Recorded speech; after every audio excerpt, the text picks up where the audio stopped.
If you are a man currently going through a separation, or you have already been separated from your significant other, then welcome to part 2 of our 3-part series with Randy Pryor, a relationship coach and author of SOS Reconnect.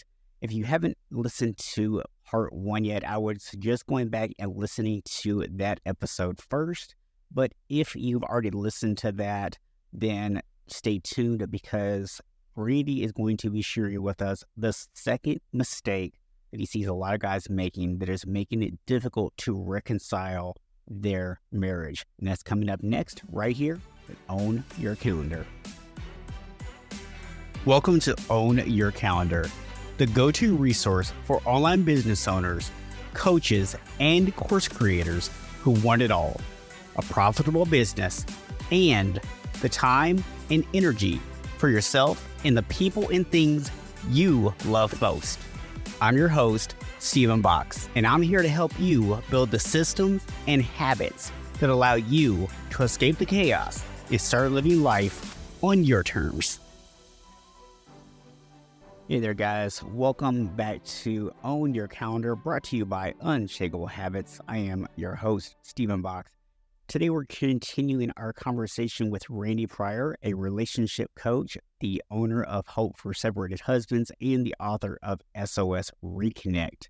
And what we're going over in this 3-part series are the 3 big mistakes that Randy has seen guys make when they're going through the separation or when they're already separated and they're trying to save their marriage. They're trying to get things back on track.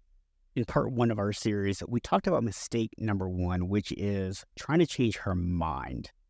We also talked about the importance of going through with the separation and working on yourself for the right reasons. So if you haven't listened to that episode, again, I would highly recommend going back and checking it out. But today, we're going to go the next step here. We're going to talk about mistake number 2, and this really ties into kind of one of the things that you're going to want to work on doing during this time of separation. And it's trying to understand her perspective, because that is mistake number 2, is not understanding her perspective. So Randy, tell us, why is it that this mistake is happening? Yeah, we think that if we're crystal clear with our perspective, then the communication will open up and it'll be great. But that's not what happens. Remember, and I know we mentioned this last time, she's thinking 2 things. I can't stand the way it is, and I can't imagine that it will change permanently. In fact, that's her biggest fear, is that you do change and you guys get back together again and things are great for a while, and then they slide right back in how they used to be. That's actually her biggest fear and why she's putting her foot down. The way this works is she needs to be able to imagine that life with you could be better than it's ever been permanently. And she can't, because all she hears are words, and you're not hearing her perspective. The O in the SOS Reconnect method is this. O is open communication. Okay, so the first thing you got to do is stop trying to change her mind. Second thing, you want to open communication by letting go of your perspective. Right? You want to understand her perspective. Yeah. And here's the attitude you want to have. And by the way, if you only learn one thing from this episode, this is it. Okay. And I highly recommend making a giant poster of these words and put it on your wall. It's very simple, but it's very profound. Here it is. If it's important to you, it's important to me. Now, if you're a Christian, that's got 2 different meanings. If it's important to God, it's important to me. If it's important to my wife, it's important to me. Okay. Yeah. And it's not necessarily something you want to tell her, but you want to show her. Okay. So whatever's going on in her life, let her process that and understand it. And the best way to do that is to listen. Okay. And I agree 100% with Stephen Covey. He says, most people don't listen with the intent to understand. They listen with the intent to reply. And I am the poster child of that. Okay. I did that for 14 years. I don't know why, but I thought it was beneficial that as my wife was telling me the issue, the problem, whatever, I was thinking about the solution as she was telling me. Like for some reason, I would get more points if I gave her the answer right away. And I know a lot of guys are like this, okay?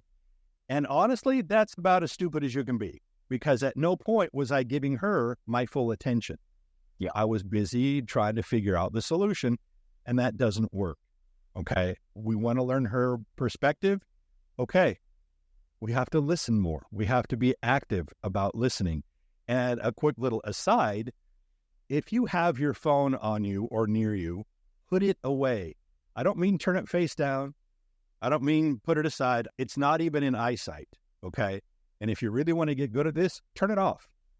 No phones while you're talking to your wife or anybody else that you want them to feel heard. She needs to feel heard. And that's a huge step in the right direction. All right, so I'm going to ask you this, and I want you to help prepare guys out there for this. Because as a coach, I have learned a lot about behavior change and asking questions and being curious and all that kind of stuff. And as I was learning those skills, I did start applying some of them to my marriage. And I got to tell you, the hardest day possibly of my entire life was the first time that my wife was sharing something with me, and I said, "Would you like to hear a solution?" And she said, "No." Because then I'm like, well, what am I even here for? Like, what am I? Yeah. Because the answer was going to be yes, right? Like, why would she not want my wisdom? Because clearly I'm the smartest person on the planet in my own mind. Right. No, it's a different perspective, right? We look at it like something's broken, let's fix it. That's how we operate, and that's what works for us, okay? We don't usually vent from one guy to another. It's very rare when we just want to talk to a guy and just talk, and it's okay. And that I don't need any input. That's rare for us. That's not how we're made, okay? But that's how they're made. If she just wants to vent, then that's wonderful. We can be her emotional garbage can. Okay, we can do that. We just need to understand that if we only give them part of our attention, it's offensive to them. Yeah. We want to lean in. We want to listen to what we've got. And it's okay to say, man, that sounds really challenging. Wow, that sounds really hard. You can also say, hey, do you want some input on that? Or do you want me just to listen? Even before she tells you. You can say, okay, do you need me just to listen? And we can be there for our wives by just listening. It's not normal for us. You know what's normal for us? Here's our big conversation. Let's say we're at the gym. Okay, here's our conversation with another dude. Hey, can you spot me? That's it. That's our conversation. That's good. And they go, yeah, sure. Okay. No. We don't need to know if their wife is pregnant and how that's going and blah, blah, blah, blah. But we don't do that. That's not us, right? We have, 5,000 words a day and they have 25,000 words a day. Okay. It's not wrong. There's nothing wrong. It's just different. As soon as we can wrap our brains around that it's okay to be different, and we can invite that difference, we can explore that, we can celebrate the difference. Okay, that's why we're on this planet. Okay, We're here to help each other and to figure out this kind of thing. Okay, Our perspective is different. I'll give you another little example. God's sense of humor about sex. Okay, we think that for men, we can reconnect or connect with our wives when we have sex. Okay, great. But if you're married, you understand that unless you're already connected, there won't be any sex. Mm-hmm. That's just how it is. God's sense of humor. We have to get out of our own way and realize that they simply have a different perspective. It doesn't have to be like ours. I'll give you an illustration. A husband and wife go outside and the wife says, "Isn't this a beautiful green sky?" And the husband says, "It's a beautiful sky, but it's blue." And she says, "No, the one we're under right now, it's green." And the husband says, "No, it's blue. Hang on a second. Bob, Bill, come here. What color is the sky?" And they say, "It's blue." Why? And they look over to where the wife used to be, and there's a big puff of smoke. She's gone. Yeah. She's thinking, why are you trying to prove me wrong? Why is it important that you're right and I'm wrong. Here's the actual answer to that. Okay, green sky, blue sky. What's the actual answer? Husband says, isn't that fascinating? Green and I see blue. That's it. That's all. You don't have to have a right and a wrong. Yeah, and it's interesting, like you bring up the issue of sex, because I think this is a really a big one, especially when we start talking about trying to understand her perspective, is for a lot of guys, and unfortunately, let's be legitimately honest here, women have been taught to use sex as a weapon. Sure. And so for a lot of guys, you're not thinking that you're necessarily doing things wrong. Right? You're doing the best you can. You're being that provider and protector that you've been taught to be. And so in your mind, you're doing the things you're supposed to do. And she's not providing you with that thing that's super important to you. And so you might be sitting here listening to this going, why can't she learn my perspective? Why does she not need to know? And the answer is she does. She does need to understand your perspective. Absolutely. But this episode isn't about her. It's about you. Yeah, as a matter of fact, the world teaches us that marriage is 50-50. That's what we learn. It's not. Marriage is not 50-50. Marriage is 100-100. But like you just said, we have nothing to do with her 100. We have control of us. Some people call it hula hoop control. You guys have had a hula hoop on, right? You put the hula hoop in, you wiggle your hips, and okay, hula hoop. Everything inside that hula hoop is in your control. Everything outside of that hula hoop is not in your control. We just think it is. Yeah. And it's not true. We just have to understand her perspective, and things can get a lot better. 100%, 1,000% better. Once we get on board with leaving her alone and then not trying to change her mind and just get on board with it's okay for her to have a different perspective than we do. And one of my guys did that. His name's Paul. When Paul came to us, his perspective was all about how do we fix this? I've been clear with her. What am I going to do? And we got to know his story. His wife was actually in an active affair to the point where she would put it on the family calendar that she would be out this weekend. And he knew what that meant. And it was really difficult for him. So he came to us, he joined the program, and we helped him with the whole idea that she's got her perspective about who he has been up to that point. So we helped him change, right? Get closer to Christ, become the best version of himself, and really work on himself. Every time she left town, they had a daughter together, so he became the best dad ever. That was his focus, is to become a great dad, okay? And after a while, probably a good 2 or 3 months of him just working on himself, not trying to change her mind, not telling her she's doing something wrong, right? That's really obvious. Okay, but that's not going to help the situation. So he just worked on himself. And about, I would say almost 3 months of just absolute work on himself, he finally came to her and said, hey, listen, what's going on here isn't working for me. So I found an apartment. It's not too far away, so I can still visit with our daughter. And that's my plan at this point. And she said, hang on a second. Wait a minute. Have you put a deposit down on anything? He said, no, I just wanted to bring it to your attention. But at no point did he say, you're being wrong, you're having an affair, you're doing this. None of that. He just worked on himself. Mm-hmm. She picked up the phone, called the other guy, canceled it, called it off, and they reconciled because she got to see his work. She had a question. Hey, how do I know this is permanent? Fortunately, he gave the right answer, which is never, oh, I promise I'll be a good boy. No, that's not going to work. You say, here's the deal. I've had some issues when I've been working on them, and that makes me feel good.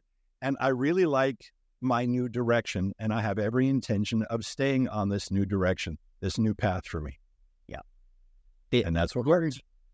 The irony of what I'm hearing, though, is that he got to a point where he was so comfortable with who he was becoming and who he was that he almost, not necessarily to say he stopped caring about her being there, but he stopped. It was like this kind of, hey, I would like to be with you, but you know what? If you'd rather be with this other person, I'm ready to move on with my life and just be a great father. Absolutely. And that's actually probably the thing that made her feel attracted, because all of a sudden he's not chasing anymore. Exactly. Now he's actually being a leader. Absolutely. And it's not about him not caring what she thinks. It's him not being concerned about what she thinks. Of course he cares. Yeah, right? Great. Thank you for that. Appreciate it. Yeah, it's about being a great... Every time she left town, you would have a daddy-daughter date, right? They'd go get pancake breakfast and stuff. He became a great dad. There's not a lot of different ways to count this, but he's the dad. There's only one dad, and it's him. And his wife knew that, right? Okay, so he just stopped trying to change her mind. He worked on himself over a long period of time so she could see this as a new habit, right? All the new great stuff that he's doing is a habit, and it's not about her at all. Yeah. But like you just said, it's not about him not caring what she thinks, but he's not concerned if she's on board with what his new stuff is. Yeah. It's okay. He's going to be a great dad. He's got another apartment lined up. And that's when she pulled the plug on the other relationship and said no. And they've never looked back. They're doing great. And they've never looked back. Yeah. And I love, as you pointed out, that it was never a matter of, hey, you got to cut this out. You got to stop this, or else I'm going to move out. It was like none of that. It was like, hey, look, what's going on right now doesn't work for me. I'm going to remove myself from the situation. And that was it. Everything about him. Exactly. All in his control, with some support and some backup, some accountability. Okay. So it wasn't like he was just on his own, trying his best. That's not it at all. Okay. But it's not about, okay, I'm fine. What I was doing, I was fine. And it's all your fault. You're the one having an affair and all that junk. He fully admitted up to us in the beginning, okay, I wasn't a good husband, because marriages don't break up because somebody has an affair. Somebody has an affair because a marriage is in trouble. Yeah. Right? Fix the marriage. Don't fix the aftermath of, okay, the affair is like a symptom. The affair is, okay, it's not working at home. If your wife isn't getting what she needs at home, that's when she looks outside the marriage. Yeah. Not because she loves sex and she's horny and she wants to go out and get laid. That's not how it is. That's not how this works. It's really about... You should pray that you get your husband to begin with, right? Right. Right. You're a great husband. Yeah, she's not going anywhere. If you're doing all the stuff you're supposed to do, okay, she's not going anywhere. We think that what we're supposed to do is provide for the family, so we work hard. And unfortunately, a lot of us guys get our identity in our job, and that's the major problem. That's what I did, right?